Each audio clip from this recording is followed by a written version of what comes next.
Yeah, hi everyone. My name is Jenny Brichtzin.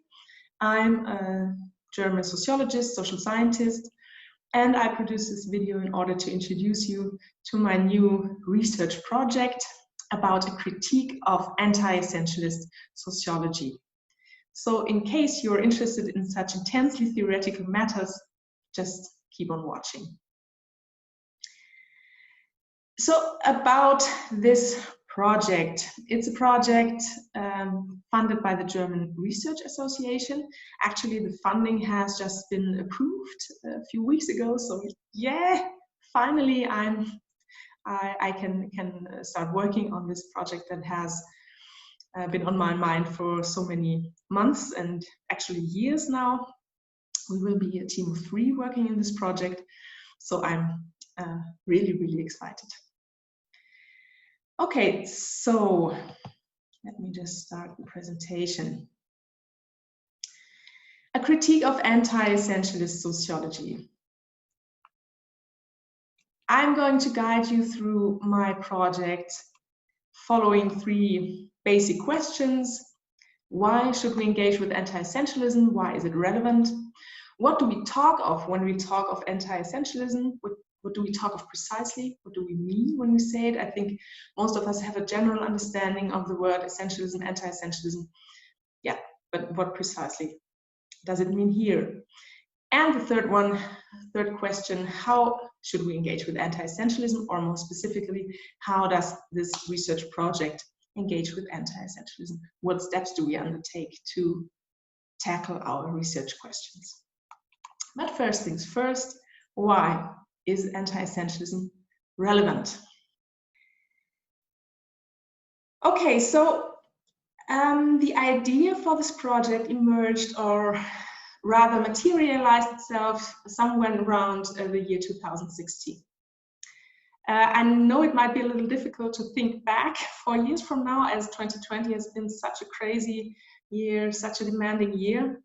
But just try and think back what 2016 was like. It was not that easy a year as well. It was the year when Donald Trump got elected president of the United States. It was the year when journals were full of debates about alternative facts, about fake news. It also was the year when the Oxford dictionaries announced that their word of the year would be post-truth. So there was this great general quest for valid propositions, for definitive statements, for definitive facts that we could base our public debates on, that we could base our political decisions on. There was this cry for founded knowledge. There was this cry for valid propositions, as I called it in the beginning. And now I come to the point. So what intrigued me was to observe how not only myself, but many other of my colleagues that I would categorize as anti-essentialist thinkers sympathized with these protests, sympathized with these calls for, as I said, valid propositions. Although their way of thinking and their whole scientific work revolved around showing how the social life was built up around contingencies, around statements, around propositions that were not definitive, that were indeterminate. So the contingency of the world was their main theme and their main problem. So this way of anti-essentialistic way of thinking was somehow at odds with these calls for right, purposive, truthful, if you will, unidirectional, definitive political action. So this puzzle about the current global quest for valid propositions and the anti-essentialist sympathy for it, at the same time not being, at the same time the anti-essentialist thinking being at odds with this this movement for in order to have definitive truths. And this is not something that has just taken place in 2016. Here we see a picture of the current demonstrations, protests during the Corona pandemic. And again, the journals were full of debates about conspiracy theories. At least the German journals are full of debates about the relation between politics and science. They are full of the question, who are the right experts? Whom should we trust? What is science actually able to do? What is it not able to do? And what I find interesting is that in all these debates, we have, I would say, we have a resurgence of the classical ideas of enlightenment. The idea that we find our main source of freedom lies in using our own reason, independent of others, to understand how things really are, to determine the true ways of the world. And even this is something that you do not only find at the protests for science and at the protestations or the demonstrations for facts or whatever, but also you find them at if you look at commentaries, for example, in the like social online media like Facebook or Twitter, you can see that even conspiracy theorists strongly draw on these argumentative resources from the classical Enlightenment. They will always tell you, if you don't agree with them, they will always tell you, or often, not always, but often tell you, use your own reason. Think for yourself. Don't just believe what authorities will tell you, but think for yourself, which often just comes down to Google it. But for you, what about the new idea of enlightenment? The Enlightenment 2.0, as I called it,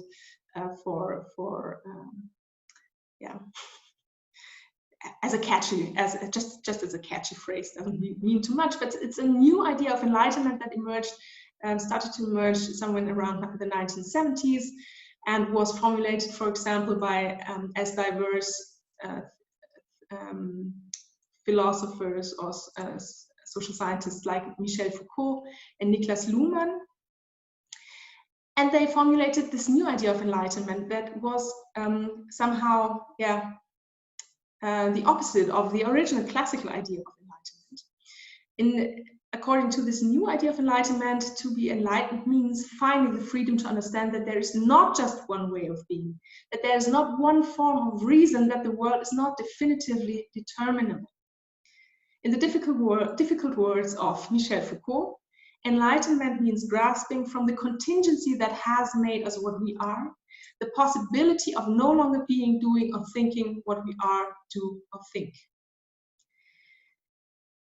So, in this new idea of enlightenment, freedom doesn't mean we do not gain freedom by understanding how the world really is, but by understanding that there is never just one way of being in this world, that the world is contingent, that is ever changing, and then we can actually actively trigger this change. But this idea of this new idea of enlightenment has been harshly criticized and often criticized. There are a lot of approaches to critiquing this idea of setting free the people from the constraints of absolute truths. But I would like to just quickly go through three major strands of critique, I would say. The first one is a logical form of critique. It's the classic critique of relativism that you would hear often, and which is really has been developed a long time ago.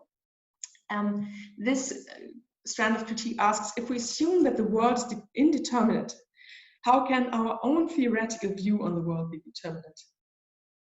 So why should anybody listen to us if we tell them that there is no ultimate authority that can be listened to? So why listen to us, the anti-essentialists?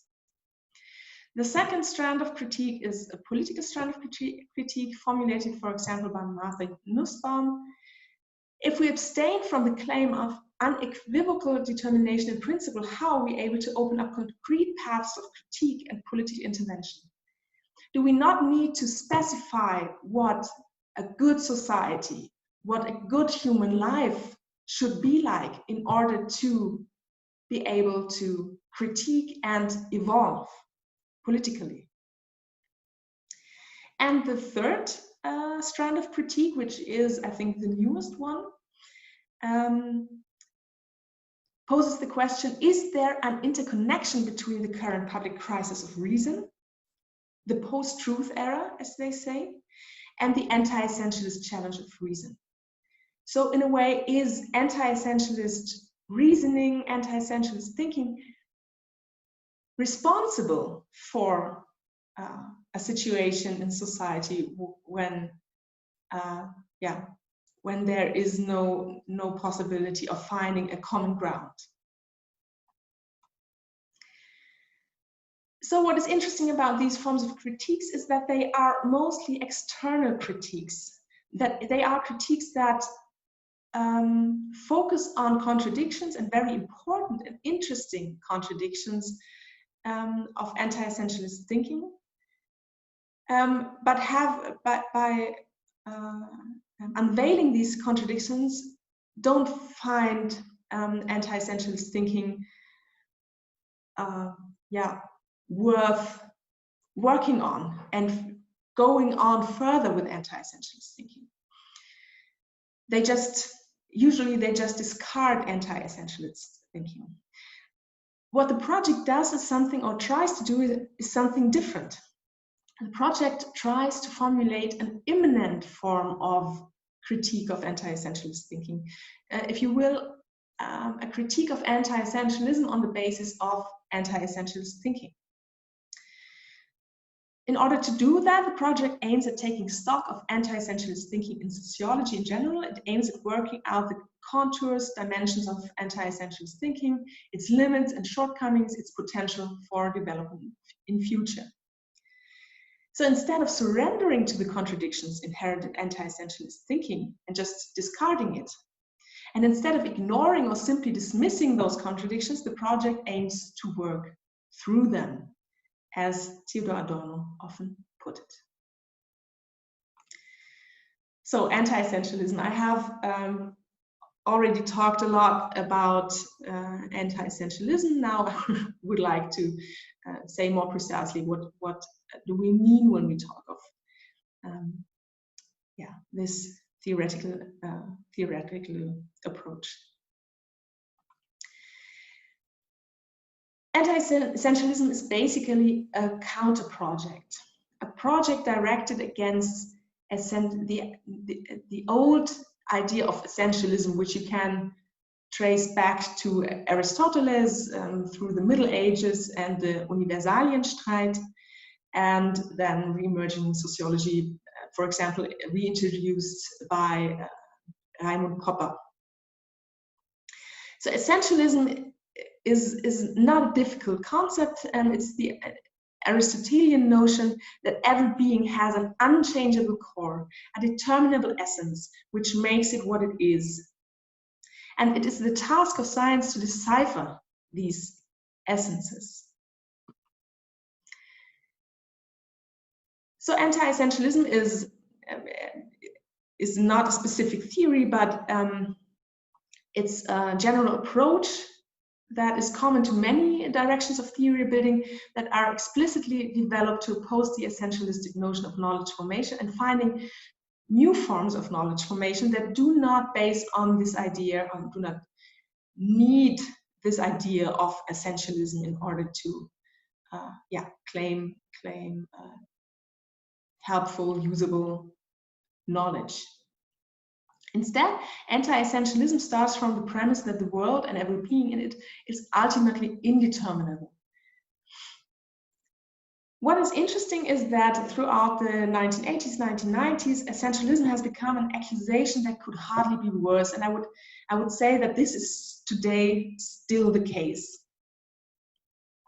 So, you know, when somebody tells you that you have made, that your argument seems essentialistic, you basically know that you're more or less screwed.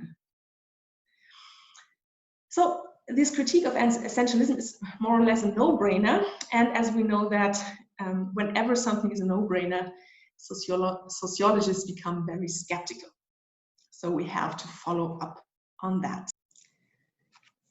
So as you can see, essentialism and anti-essentialism are rather straightforward concepts, not that difficult actually, but they are really very, very abstract, which is why I managed to smuggle a few more pictures into my presentation to give your mind a little rest and to have just a few moments of associative imagination or illustration actually.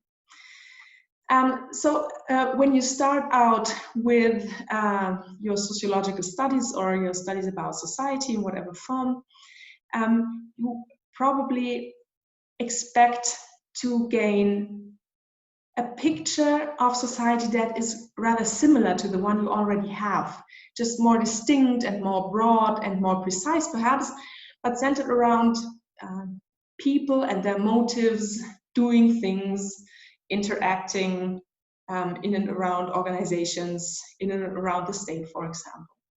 So this is perhaps the expectation with which you start out. But after entering a course of anti-essentialistic studies, this picture becomes a little blurred. You probably realize that progress, for example, the idea of societal progress is not that unambiguous, that modernization perhaps is not that definitively good thing you always thought it was, which may be sometimes very painful, that your own achievements in the school system, for example, are not just a matter of your own intrinsic capabilities, but have a lot to do with social context, with social relations, with socialization, with norms, etc. And as you go on, the picture becomes even more blurred and you start noticing new things. You start to focus on other things until you finally get an understanding of retracing the emergence of new patterns in society without holding on to your idea of society being made up of essences and constituting of certain immovable, unchangeable essences. So the basic hypothesis of this project is that anti-essentialism is a key feature of a major strand in current sociological theory building. So we will have a closer look at four major strands of theory building, which are post-structuralism, systems theory, neo-pragmatism, and network theory. And the criticism I most often got about my project, about the drafts, etc., is that those strands of theory, those theoretical approaches are not comparable. You wouldn't be able to compare these two. They are too different. What should you even look at if you compare these four? And I found this really, really interesting. And I thought of the way that Bruno Latour approaches his empirical objects of study. He has this notion in mind of flatness, of looking at your surrounding world without having in mind this clear-cut idea of categories, without having in mind this already hierarchical ordering of your the world that surrounds you, which would mean that you always already knew what to look at and where to look at. And instead, by thinking of your the empirical object in terms of flatness, you would be able to be open to new insights, for example. You would be able to see new things, not just reproduce the results you already had in mind, or already had in mind beforehand.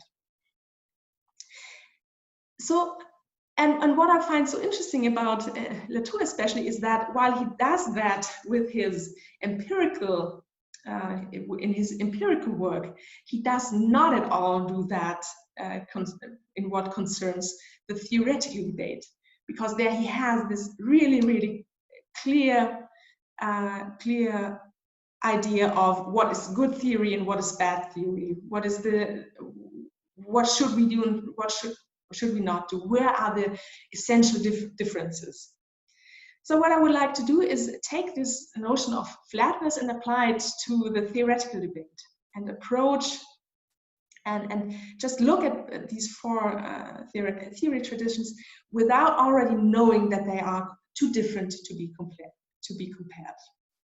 Of course, I know, and we all know, that there are in part drastic divergences on the level of social theory and theory in society, but there is at the same time a drastic convergence on the level of science theory. And this is what we will be looking at specifically in this project, the science theoretical dimension of these theories, because anti-essentialism is a science theoretic concept. And we could even radicalize our initial hypotheses about anti-essentialism being a key feature of current sociological theory building. Could it be that anti-essentialism is a science theoretic paradigm underlying many, many current strands of theory building? What I find interesting about this notion of anti-essentialism as a science theoretic paradigm is that you will start to see it a little differently. You will see that it is, as Kuhn has analyzed, or will always be the case with such paradigms, that it is directed towards a specific set of problems. Leaves out many other problems. It's directed towards a specific set of problems, which is in this case essentialism as a reference problem, but could be many other things. For example, could be verification as a specific set of problem. Any paradigm establishes a style-defining set of best practice analysis. I mean, you could talk about Bruno Latour's laboratory studies. You could talk about Foucault's studies on insanity and so on. And any paradigm, according to Kuhn, determines instructive background assumptions. And for anti-essentialism, these assumptions, you can find these assumptions in all three dimensions of science theory, which is ontology, methodology, and epistemology. So what is the world around us? How do we know the world around us? And who actually knows the world around us? The four directions of theories that I've mentioned earlier converge in terms of thinking of your object of investigation as indeterminate. And the range of concepts used to grasp this indeterminacy is very interesting, like contingency, complexity, vagueness, polyvalence, uncertainty, multiplexity, and so on. And I think it will be very interesting to, throughout this project, to map out this field of concepts of indeterminacy, and to understand the theories from these concepts. The second instructive background assumption about methodology is that you can find in all of these theories a problematization, a denaturalization of specific terms, concepts, categories, or Begriffe, we would say in German. You can hear an anti-categorical imperative as Mustafa Emirbayer posed it. You can always feel an unease about categories, and with Latour you can hear a call for infralanguages, for example, for an abstracted use of concepts, for example. And in epistemology, there's a common trend of decentering the human subject as cognizant subject. I mean, this is nothing new. It's just interesting to see that you have here a continuum of different ideas of how we can understand, how we can understand cognition or knowledge. Who does the knowledge? What does the knowledge? How does the knowledge function? And here we have concepts like the observer, the actor, ideas of posthumanism.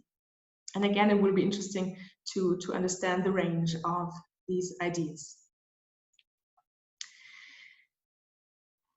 So understanding anti-essentialism in terms of a paradigm means also understanding that it has reached a form of normal science. This is quite interesting, as many of prominent anti-essentialist thinkers have a rather rebellious attitude. They often talk of mainstream sociology, and they often talk of, or like Luhmann does it, for example. He talks of the old European way of thinking. So there's this rebellious attitude, but all the while, I think anti-essentialistic thinking has, at least in theory building, has become really, really mainstream. And the logic of anti-essentialism as normal science is the continuous de-essentialization of our view on society and on the world. So from the idea of substances, you de-essentialize ideas of processes. From the idea of matter, you come from de-essentializing ideas, you come to de-essentializing matter, and so on. So the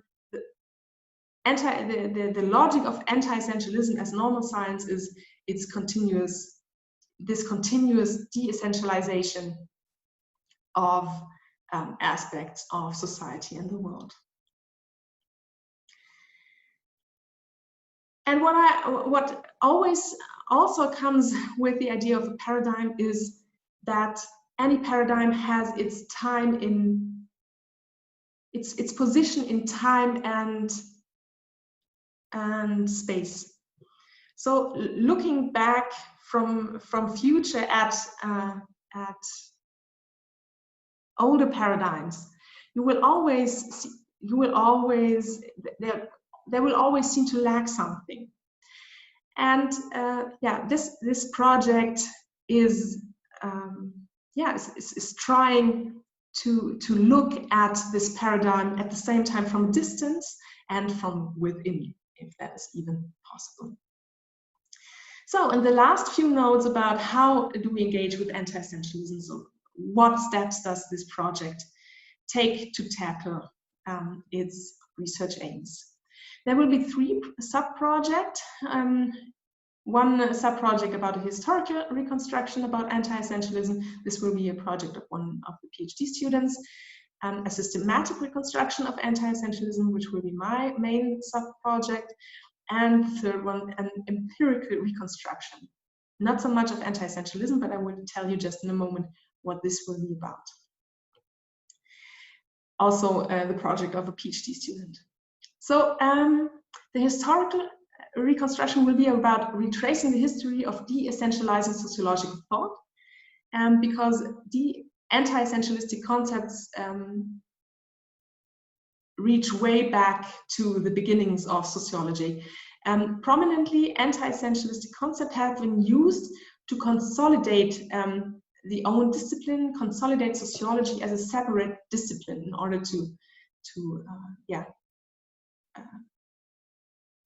delineate the borders to, for example, psychology or biology. Then we had a second phase, think of Telford Parsons, for example, of sociology becoming a factual science of definitive knowledge. The idea that society could even be transformed by using sociological knowledge in a way, as you can transform or build up machines and change machines. The idea was that you could also change society in that way. But at the same time, we have emerging uncertainties in science theory in and around the 60s. And then we have phase 3. Obviously, this is just a rather crude heuristic to begin with, but I think for structuring the phases, it might be useful. Then we have phase 3, which is the phase we will mostly focus on from the 1980s and on, when we observe a full unfolding of anti-essentialistic thinking in sociology. So not just some few scattered anti-essentialistic concepts, but the emergence of theories that have been thought from the beginning to end as anti-essentialistic theories. And this sub-project will focus mainly on science theoretic debates within sociology, social science. Like, for example, the essentialism constructivism debate, or the science wars, or the Luhmann-Habermas debate, and so on. Perhaps we will even have a short look at the debate between the Akademie and the DGS, the German Sociological Association. The second sub-project is about systematic reconstruction of anti-essentialistic thinking.